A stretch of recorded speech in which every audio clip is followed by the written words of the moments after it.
Boa noite, amigos. Sejam todos bem-vindos a mais uma palestra pública. Estamos aqui nos estúdios da TV Nova Luz, Grupo Espírita Recanto da Prece, no Recreio dos Bandeirantes, Rio de Janeiro. Então, continuamos o estudo do Evangelho segundo o Espiritismo. Hoje nós recebemos o nosso querido amigo César Pérez, grande trabalhador aqui do GERP, e será com muita alegria lembrando, né, que a palestra pública é esse momento de intenso trabalho da espiritualidade que prepara esse ambiente. Então, vamos procurar aproveitar esse momento, né, para a gente aprender essas reflexões, trazer e também trabalhar, né, as nossas curas para os nossos males físicos, mentais, espirituais, da melhor maneira possível. Os nossos anjos de guarda possam estar conosco aqui nesse momento, né, cuidando de nós. Então, nesse momento, eu gostaria de convidar o nosso amigo Fernando Souto para fazer a leitura inicial do livro Minuto de Sabedoria e a prece.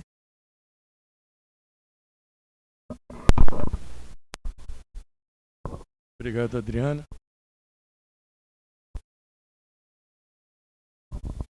Alô.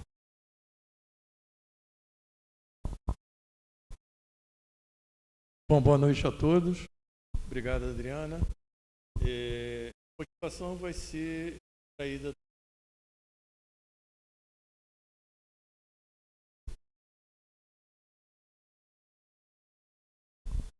Não deixe que a calúnia o perturbe. Todos nós estamos sujeitos à calúnia, mas saiba superá-la, vivendo de tal maneira que o caluniador não tenha razão. Não revide um ataque com outro ataque. Não se magoe com o caluniador. Perdoe sempre. Apenas viva de tal maneira que jamais o caluniador tenha razão. Vamos elevar nossos pensamentos ao alto. Aqueles que assim o desejarem, cerrem seus olhos e vamos fazer uma das práticas mais lindas da doutrina espírita e de todas as casas espíritas, que é sempre pedirmos permissão ao alto para iniciarmos quaisquer que sejam os trabalhos a serem realizados. Mestre Jesus, governador desse planeta, que trata com muito carinho, com muito amor, cada um de nós e todos que aqui existem. Irmãos da espiritualidade, em especial esses irmãos benfeitores que permitem com o seu trabalho, com as suas vibrações, com o seu amor, que se realizem todos os trabalhos dessa casa. Em especial, nossos mentores espirituais, que a despeito dos nossos equívocos e dos nossos erros, estão sempre ao nosso lado. Que todos esses benfeitores reunidos neste momento possam permitir que o estudo que aqui será desenvolvido por nosso irmão César possa ser proveitoso para cada um de nós. Cada um traia dele aquilo que lhe for mais importante, de forma a que se possa ampliar a consciência de cada um e que o caminhar seja cada vez mais preciso e mais orientado no sentido do alto. Que Deus, acima de tudo, permita que este momento seja de proveito para todos e que o nosso irmão César tenha sucesso na sua apresentação. Que assim seja, graças a Deus.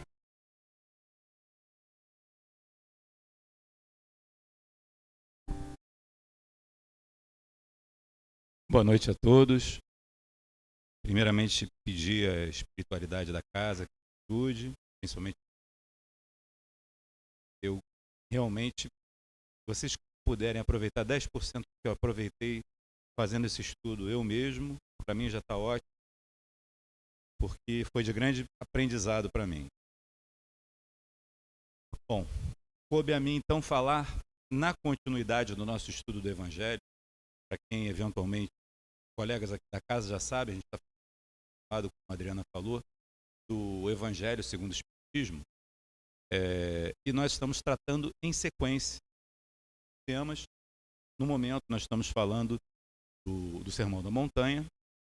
E, nesse caso, nós vamos falar, capítulo 10, Bem-aventurados aqueles que são misericordiosos, e itens 9 e 10, sobre a parábola do argueiro e a trave no olho. Bom, como eu costumo fazer, às vezes a pessoa pode assistir essa palestra descontinuadamente em um outro momento, só para contextualizar, o Sermão da Montanha é talvez a passagem mais fantástica do cristianismo, né? Por que ele é tão importante? Porque a gente pode considerá-lo núcleo ético do cristianismo, né? Ele mostra como o cristão deveria se comportar. Se a gente seguisse o que está ali, já seria o suficiente. Ele anunciou nesse Sermão da Montanha as bem-aventuranças e mostrou que a felicidade vem da humildade, da misericórdia e da pureza de coração.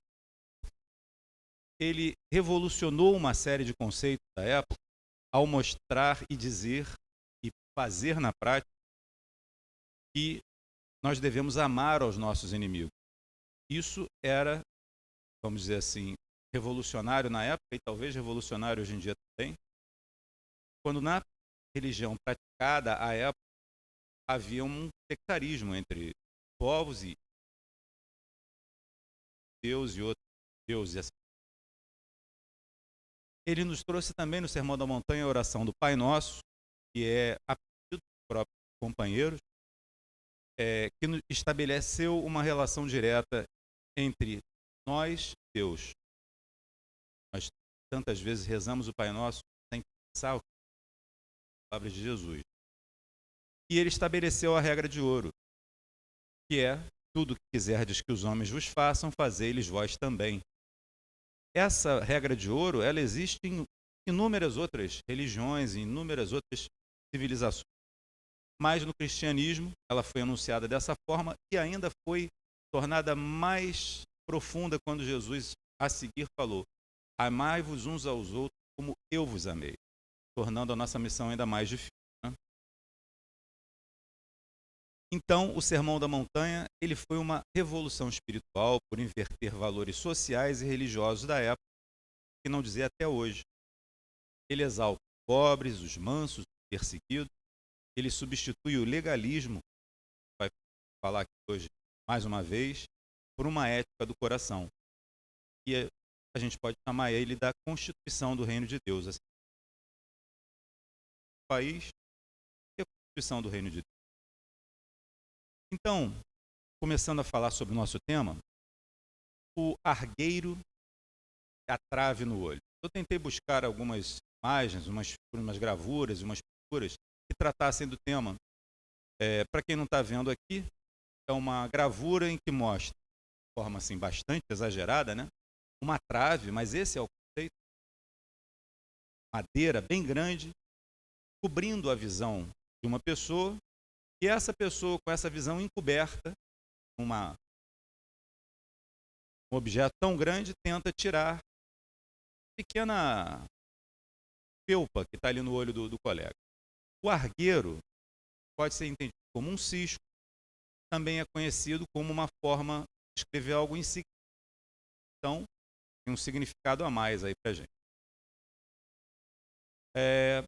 Aqui tem uma pintura de 1618, que conforme vocês vão ver vai ser uma derivação do fundo da nossa apresentação aqui, e que tem uma ideia muito interessante. Observem só. Tem uma pessoa aqui apontando para o outro, acusando o outro, e a trave que está direcionada para o olho dele, que é muito grande, ela tem aqui uma pequena porçãozinha dela, uma felpazinha dela solta na direção do outro, do olho do outro. E ele está querendo resolver o problema do outro quando ele tem um problema muito maior aqui diante dele. E um problema que certamente vai obscurecer a própria visão dele para poder ajudar o colega.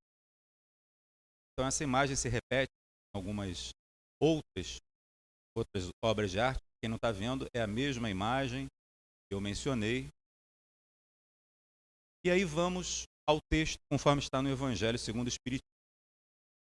Por que vês um argueiro cisco no olho do teu irmão e não vês a trave no teu? Como dizes ao teu irmão: deixa-me tirar um argueiro de teu olho, se tens uma trave no teu? Hipócrita! Tirai primeiramente a trave do teu olho, e então verás como hás de tirar o argueiro do olho do teu irmão.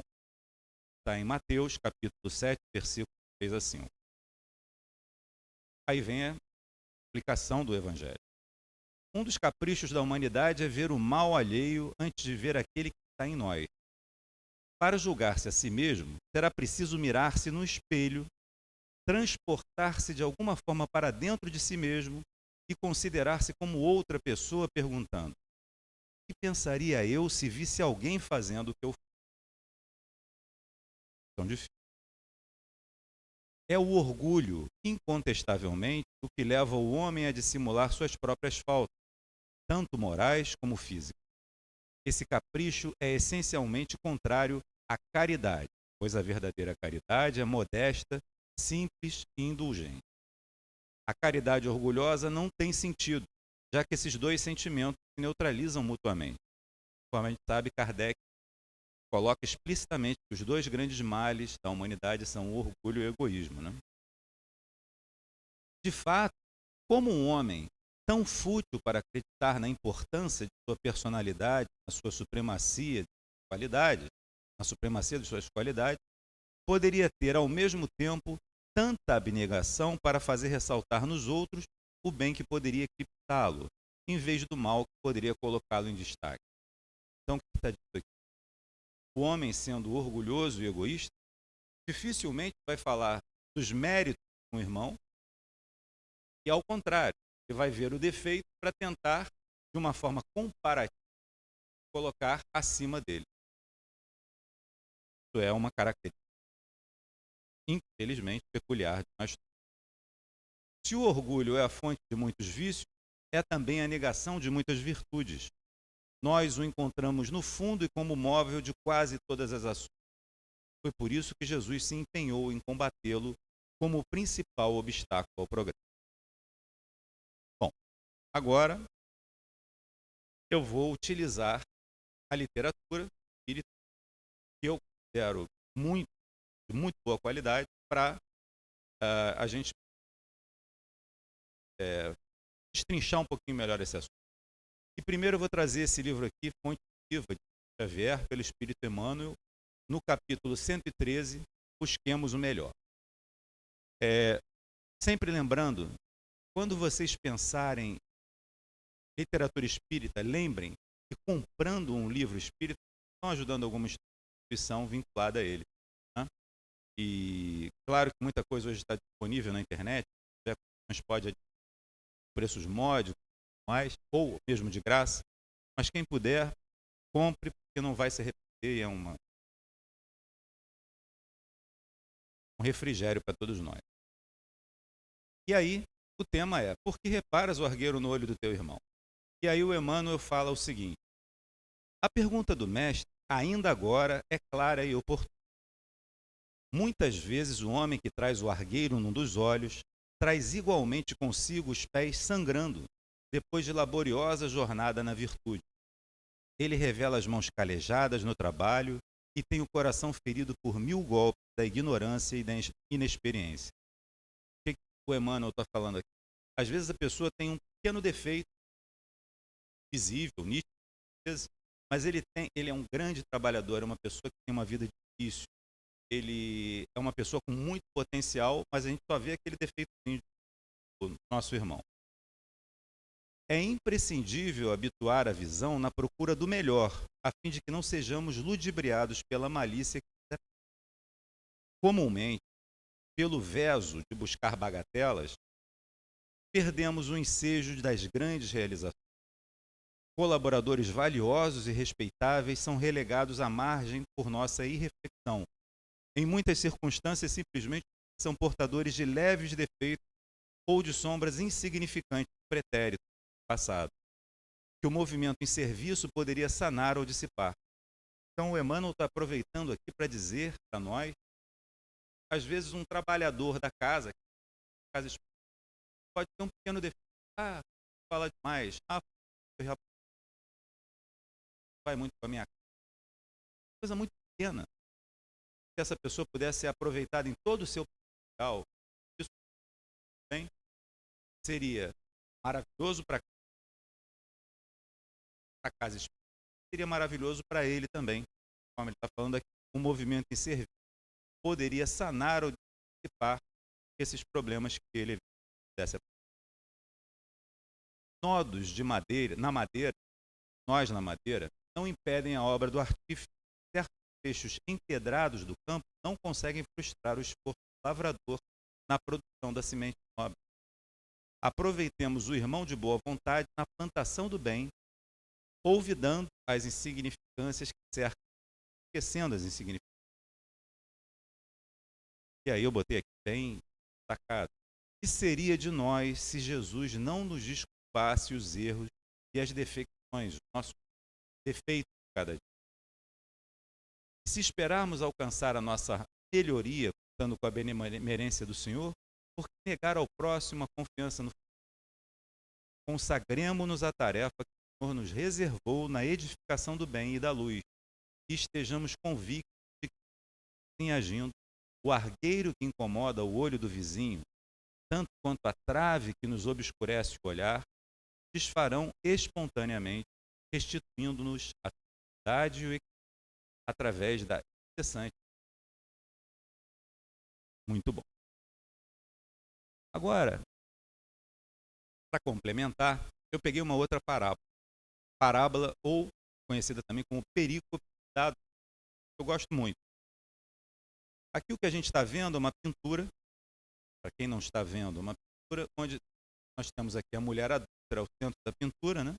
Já despojada de parte de roupa, certamente já sofreu algum tipo de violência, uma série de pessoas aqui já se adiantando para pegar sua pedrinha, para jogar nela, e Jesus numa posição serena, relativamente discrepante em relação a todo o cenário que a gente está vendo, vai tomar a sua devida atitude aqui. E aí, vamos ler como está no Evangelho essa parábola. Mas Jesus foi para o Monte das Oliveiras. Pela manhã, cedo, voltou ao templo e todo o povo vinha ter com ele. Jesus, sentando-se, ensinava. Então os escribas e fariseus trouxeram-lhe uma mulher apanhada em adultério e, pondo-a no meio, disseram. Quando tiver com essa letrinha aqui diferente, é alguém que está falando. Mestre, essa mulher foi apanhada em flagrante adultério. Ora, Moisés nos ordena na lei que as tais sejam apedrejadas. Tu, pois, isto eles tentando-o, para terem de que o acusar. Jesus, porém, inclinando-se, começou a escrever no chão com o dedo. Então, aqui o que está acontecendo? Jesus já estava incomodando a estrutura vigente, sejam eles doutores da lei, datários, poderosos, e eles queriam pegar fazer algum tipo de armadilha para que ele mesmo caísse em algum erro. E nesse caso eles foram bem cirúrgicos. Pegaram um caso que está lá escrito no livro antigo, Hebreus, o que tinha que ser feito com uma mulher adulta. Ali não tinha dúvida. Inclusive ali se diz, até certa idade se faz isso. Depois dessa idade se faz aquilo. Até o peso da primeira pedra que tinha que jogar na pessoa. Bem estipuladinho. E perguntaram para ele o que ele faria. E aí, ele ficou escrevendo no chão, mas como insistissem em perguntar-lhe, ergueu-se e disse-lhe, aquele dentre vós que está sem pecado, seja o primeiro que lhe atire uma pedra. E tornando a inclinar-se, escrevia na terra. Quando ouviram isso, foram saindo um, a começar pelos mais velhos até os últimos. Ficou só Jesus e a mulher ali em pé. Então, erguendo-se Jesus, e não vendo ninguém senão a mulher, perguntou-lhe, mulher, onde estão aqueles teus acusadores? Ninguém te condenou?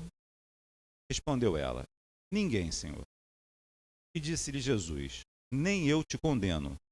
Vai-te e não peques mais. Bem, nessa passagem, rica, está no Evangelho de João, a gente vê uma série de características intrínsecas de Jesus. O combate à hipocrisia, né? Mostrando que todos são falhos, que não têm o direito de julgar os demais, e ainda mais com coisas tão radicais, né? Rigor extremo. Mostra que Jesus perdoou, mas com um detalhe, Jesus perdoou, mas ele não livrou ela da responsabilidade. Em momento nenhum, como a gente vai ver, ele falou, olha, não tem problema o que você fez. Ele pediu correção e arrependimento, como ele sempre fazia. Ele disse, vai-te e não peques mais. Mais uma vez, eu vou me valer aqui de uma pintura para falar alguns aspectos desse texto. Né? Aqui é uma pintura de 1620, que está mostrando, para quem não está vendo, Jesus abaixado, escrevendo no chão, no centro, a adúltera, já ali numa situação bem desfavorável, cercado por guardas. Né? E aqui, as pessoas observando a situação. Se a gente olhar com atenção, a primeira coisa que eu pergunto a vocês, o que vocês acham que Jesus estava escrevendo ali no chão? Uma pergunta que permeia, né, o pensamento, nossa mente, diretamente. Será que ele estava escrevendo alguma coisa importante? Ou será que simplesmente pacificando o ambiente, estando numa posição de... Alguns dizem que ele estava lá escrevendo, Joãozinho saiu com Mariazinha não sei quando. Fulaninho também adulterou não sei quando. Pode ser. Mas nessa pintura aqui tem uma coisa algumas coisas muito interessantes. Né? Observem os personagens aqui da pintura. A gente vê que esse carinha aqui, que eu coloquei em destaque, ele está com um monóculo, um binóculozinho aqui, né? Manual, olhando com atenção o que Jesus estava escrevendo ali. Não sei nem se na época de Jesus tinha óculos. Para falar a verdade, não sei. E as pessoas que estão aqui embaixo estão meio assustadas ali, acompanhando o que está acontecendo. Né? Já do outro lado aqui, se vocês prestarem atenção, a roupa dessas pessoas, que são guardas, não é compatível com a época de Jesus. Isso aqui é 1620, e essa vestimenta aqui está muito mais uma vestimenta dessa época do que de uma vestimenta da época de Jesus. Então, muito provavelmente, ele está tentando criar uma metáfora, uma situação que poderia estar acontecendo em qualquer momento. Certamente, apesar das vários locais que eu procurei falar sobre isso, que fala sobre essa parábola, uma coisa é certa. Jesus, com a sua presença totalmente fora dos padrões normais, ele conseguiu pacificar uma situação que era praticamente construída por catástrofe e permitiu que as pessoas refletissem a respeito do problema. Né? E aí, mais uma vez, vou me valer da literatura espírita. No livro A Série Evangélica, de Amélia Rodrigues, eu recomendo para quem quiser, porque fosse uma complementação ao Evangelho. Né? Psicografada por Divaldo Franco, esse livro aqui é o Pelos Caminhos de Jesus. No capítulo 15, ele fala, o título Encontro de Reparação, ele vai falar sobre esse caso. Começa assim. O diálogo na praça ensolarada, na qual a mulher adúltera foi compreendida por Jesus, tornou-se um esperado escândalo. Surpreendentemente, o mestre não censurou o delito, recomendando a lapidação da equivocada, lapidação é apedrejamento, nem a liberou da responsabilidade, considerando-a inocente. Então, olha bem, ele não disse que ela era inocente, simplesmente não ia participar do que estava acontecendo, liberou ela. Reportou-se, isso sim, a leviandade dos acusadores que se encontravam em curso do mesmo crime.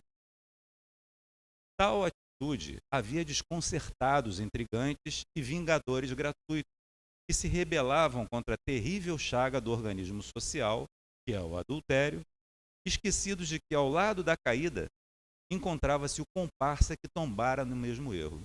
Então, aqui, a Amélia Rodrigues está trazendo para nós que o esposo dela estava lá e queria participar certamente do apedrejamento. Grande evento. Passada a surpresa e debandada a multidão sedenta de sangue, e porque a sós com a infortunada, o Senhor recomendou-lhe que não voltasse a pecar a fim de que não acontecesse mal pior, conforme era habitual. Naquela noite, no entanto, quando o episódio já esmaecia, entre os discípulos, a mulher, decidida a imprimir novo ritmo à existência, procurou o amigo divino na residência que o acolhia. Demonstrando no constrangimento que exteriorizava todo o drama e sofrimento maceradores e laceradores, solicitou que conseguisse uma entrevista com aquele por cuja interferência tivera a vida poupada. Então ela foi e procurou depois Jesus para ver se ela poderia conversar com ele. Compreendendo a angústia que a apunhalava, o Senhor ensejou-lhe o início da conversa de edificação, saudando-a com carinho e sem afetação.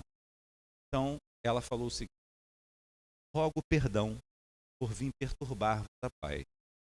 Aí ele: a verdadeira paz é a que flui do coração aclimatado ao culto divino, que nada perturba. Fala tranquila, te ouvirei. Aí ela disse: sinto-me aturdido, sem saber que rumo dar à minha existência. Lutei muito antes de topar.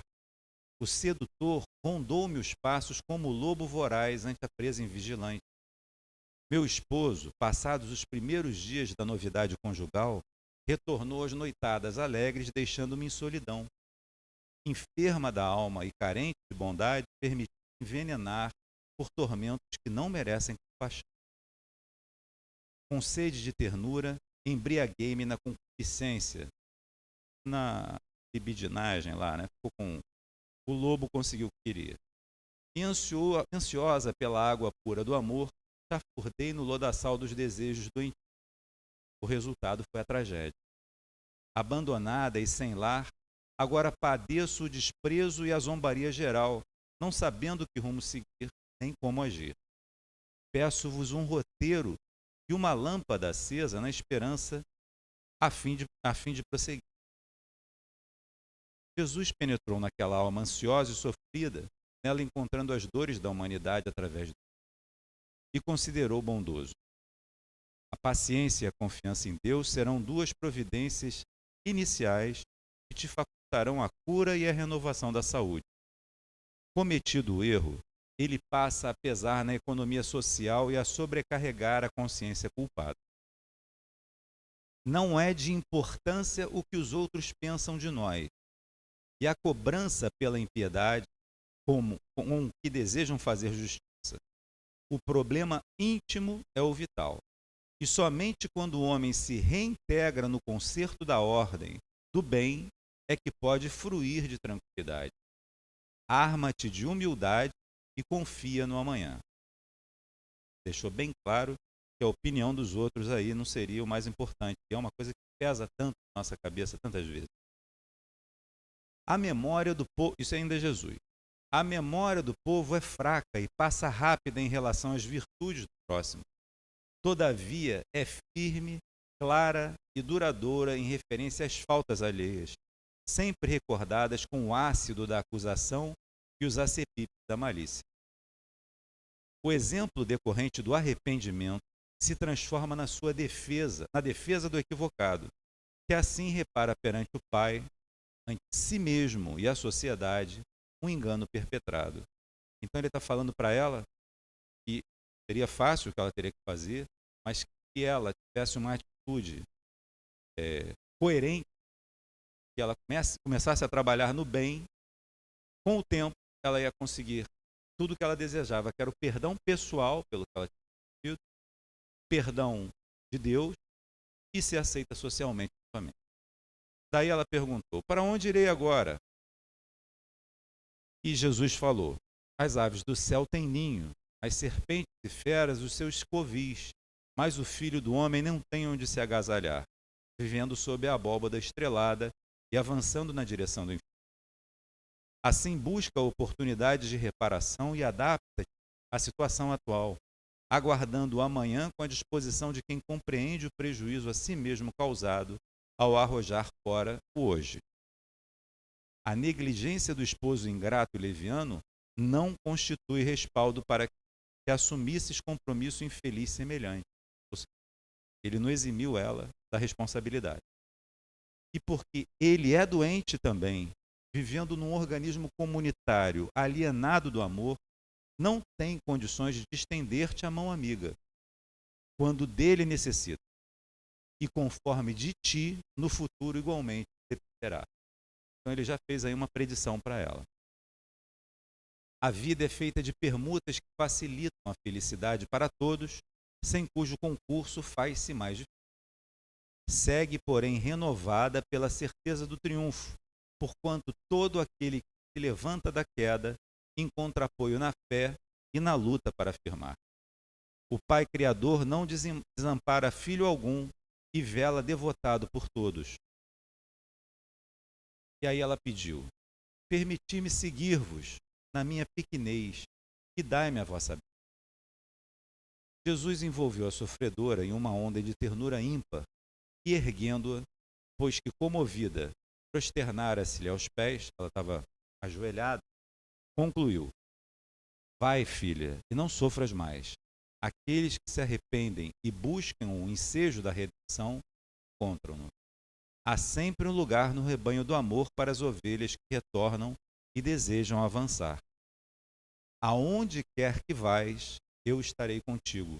E a luz da verdade, no archote do bem, na lâmpada do bem, na lamparina do bem, brilhará à frente, clareando o teu caminho. Então, aí ele faz ali um fechamento dessa etapa. Então Jesus falou para ela seguir, mas que ele acompanharia ela durante a vida dela.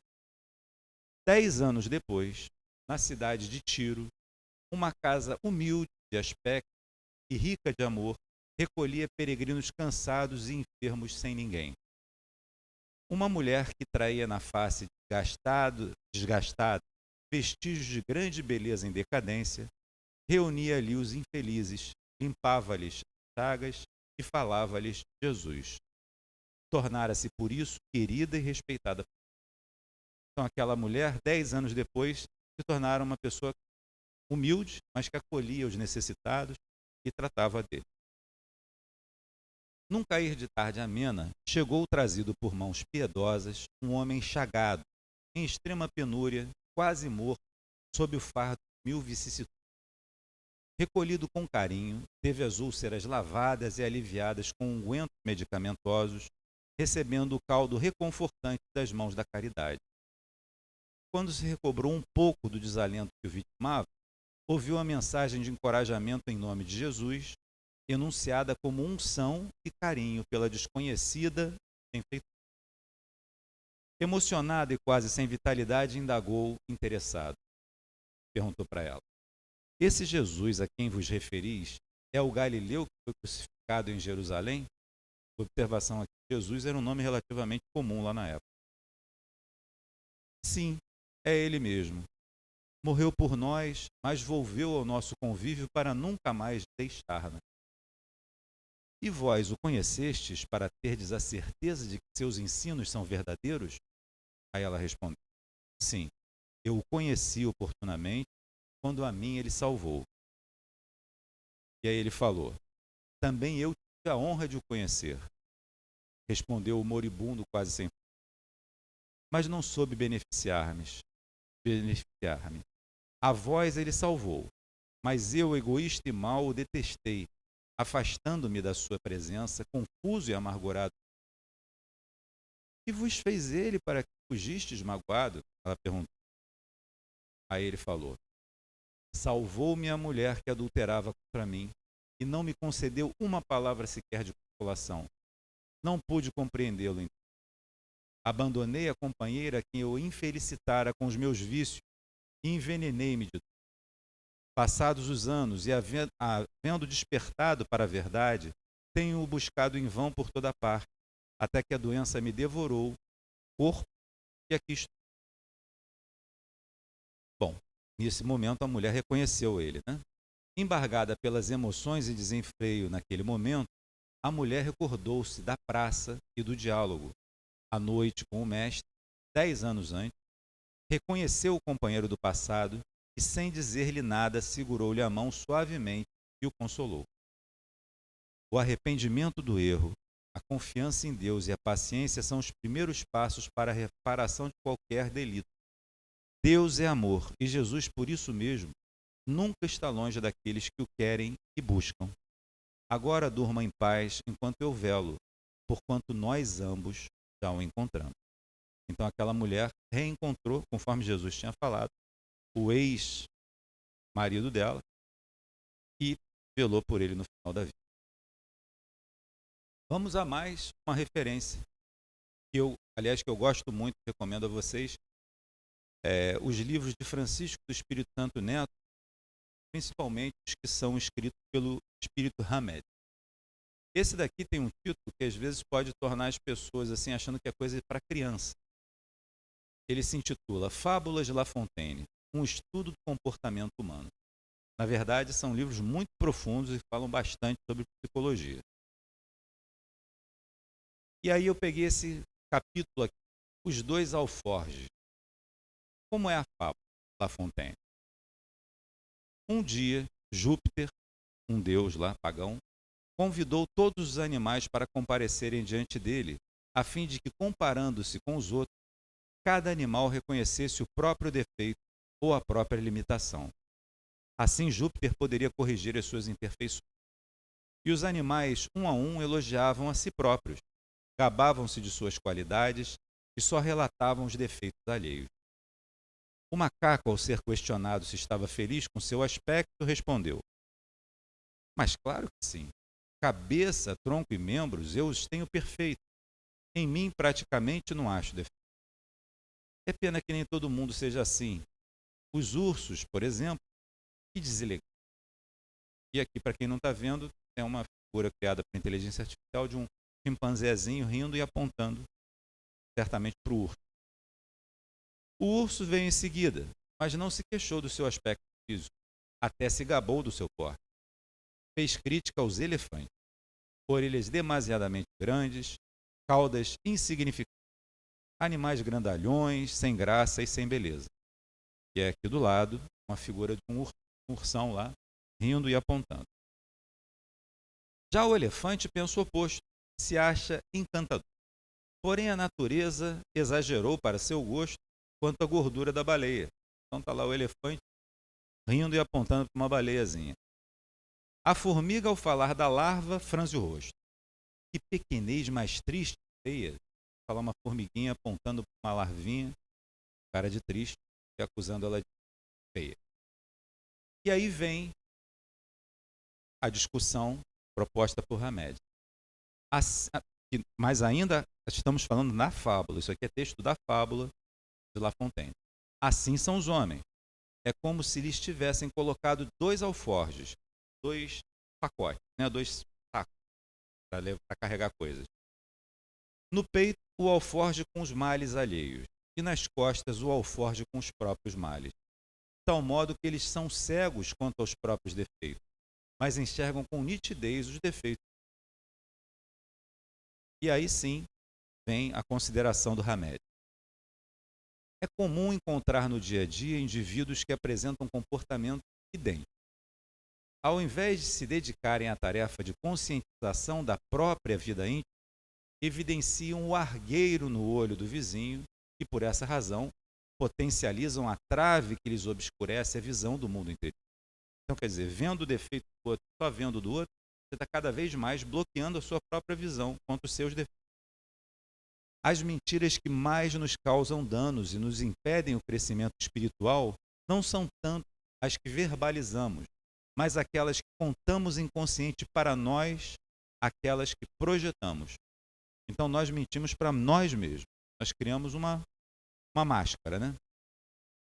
Vivemos ilusões quando desfiguramos a realidade de nossa experiência ou a verdade de nosso ser e adotamos um papel que não corresponde à verdade. Apresentamos aqui o que na linguagem informal denominamos máscaras. São elas que turvam nossa verdadeira realidade interior. É delas que nos servimos para lançar fora o que está em nossa intimidade. Projetamos e interpretamos papéis quando nossas reivindicações internas não são admitidas ou são contrárias àquelas que estão sendo solicitadas pelo mundo externo. Representamos como se fôssemos verdadeiros atores interpretando um personagem no palco ou no cinema.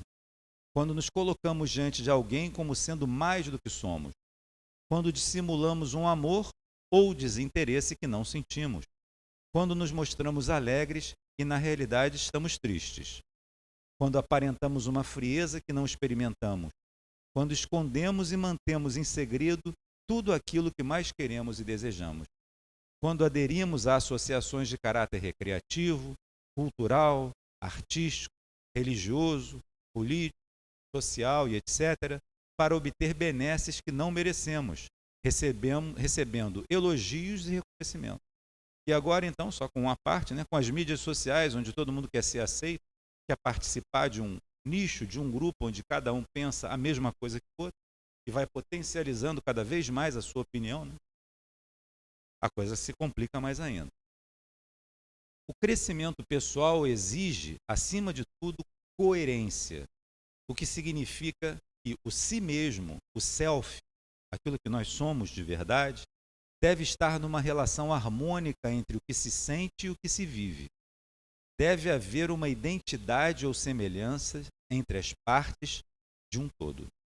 E aí, eu vou falar, infelizmente eu não achei o vídeo, nem sei se eu poderia transmitir o vídeo, mas eu vi uma vez, há muitos anos atrás, uma entrevista do Divaldo Franco na TV aberta. Num programa, no primeiro episódio ele foi um entrevistado e o Divaldo nos deixou ano passado, todos nós conhecemos a vida do Divaldo, o trabalho fantástico que ele fez.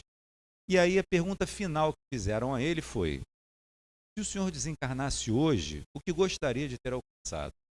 Ou, similarmente, qual sua principal meta de vida? E a resposta do Divaldo foi o seguinte: meu maior desejo é a autenticidade. Basicamente o que foi falado agora. É nesse momento que ele dita a famosa tríade, quer dizer, os 3 passos importantes. Pensar, sentir e agir ou fazer em perfeita harmonia, que nós chamamos de alinhamento. Então, um homem integral, um homem bom, o que ele faz, o que ele pensa e o que ele sente estão em alinhamento. E isso torna a pessoa uma pessoa verdadeira e integral. Continuando ainda o texto de Hamed. O alvorecer do despertar manifesta-se no ser amadurecido, quando a luz da consciência ilumina não apenas as áreas externas, mas acima de tudo as internas. Muitos indivíduos se satisfazem apenas por possuírem os olhos físicos, que lhes oferecem uma visão parcial ou incompleta da vida. Para vermos as coisas tais como são, é preciso desenvolvermos a acuidade do olho que esclarece, ilumina e guia, aquele voltado para o mundo íntimo. A partir daí, cessamos de projetar de forma contínua. Sempre que distinguimos alguma coisa fora de nós e reprovamos em demasia como sendo perniciosa, perigosa, pervertida, imoral e assim por diante, é provável que ela represente conteúdos existentes em nós mesmos sem que os reconheçamos como possíveis características nossas. A ameaça é tratada como se fosse uma força externa e não interna.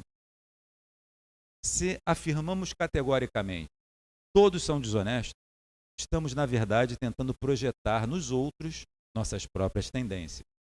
Ou então, ao dizermos tudo gira em torno de uma só coisa, sexo, podemos estar direcionando nossa disposição interna nas demais criaturas por estarmos pessoalmente insatisfeitos.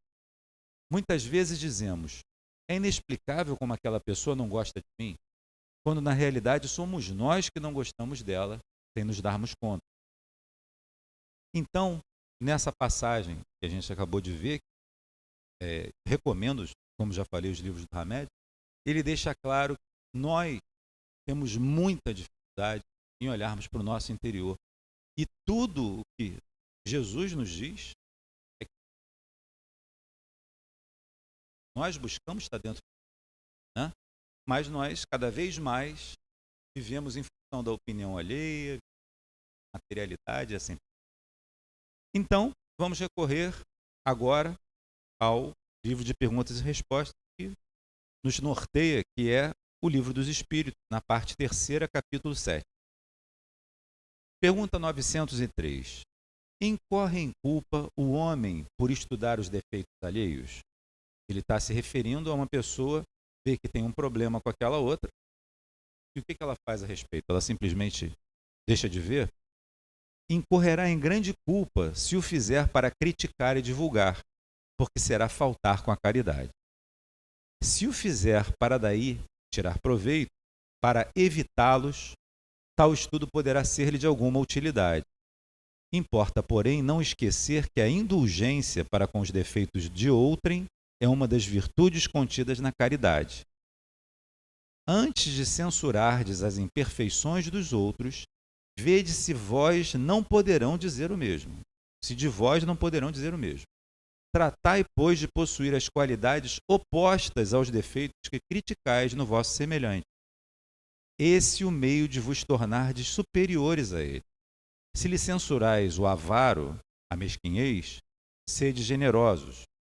Se o ser orgulhoso, sede humildes e modestos. Se o ser ásperos, sede brandos. Se o proceder com pequenez, sede grandes em todas as vossas ações. Numa palavra, fazei por maneira que, se não vos possam aplicar estas palavras de Jesus, vê o argueiro no olho do teu vizinho e não vê a trave no seu próprio. Bom, estamos chegando ao fim do nosso bate-papo aqui. E só para lembrar, na oração que o Senhor nos ensinou, né, no Pai Nosso, que é a oração dominical, tem um trecho lá bem claro, que muitas vezes a gente fala sem pensar no que está falando, né? Repete mecanicamente. E diz o seguinte: perdoai as nossas ofensas, assim como nós perdoamos a quem nos tenha ofendido. Então, nós estamos nos comprometendo aqui. Recebamos a bênção do perdão na medida em que nós também perdoemos ao nosso irmão. Isso é bem claro e é tão difícil, né? Esse aqui é o detalhe. Então, agradeço a atenção de todos, espero que tenha sido de alguma forma útil, porque para mim foi muito importante esse estudo. Fiquem com Deus e boa noite.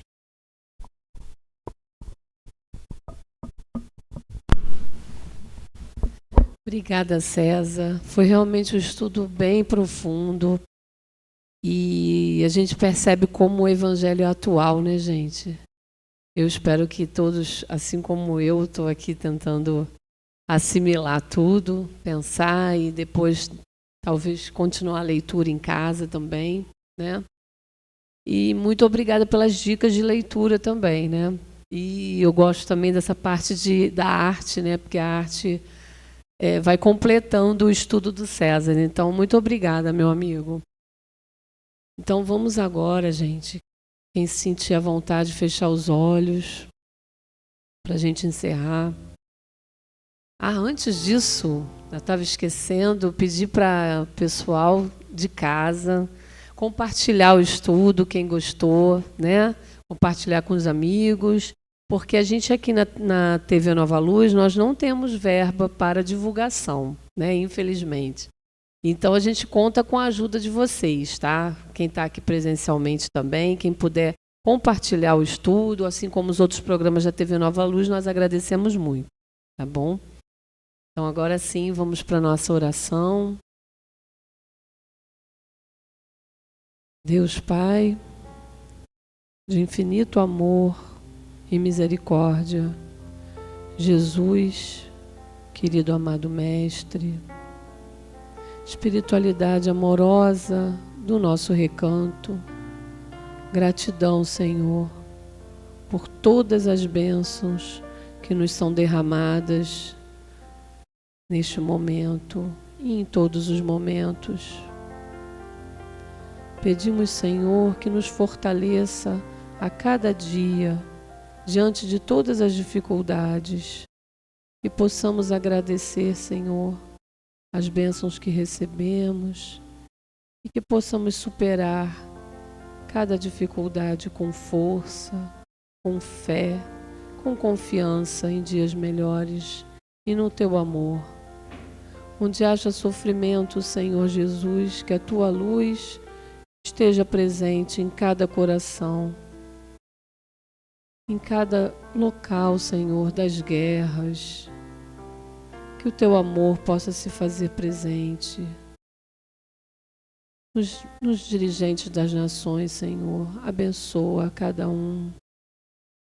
Abençoa, Senhor, os doentes nos hospitais, as crianças, Senhor, abandonadas, as famílias. Abençoa todos nós.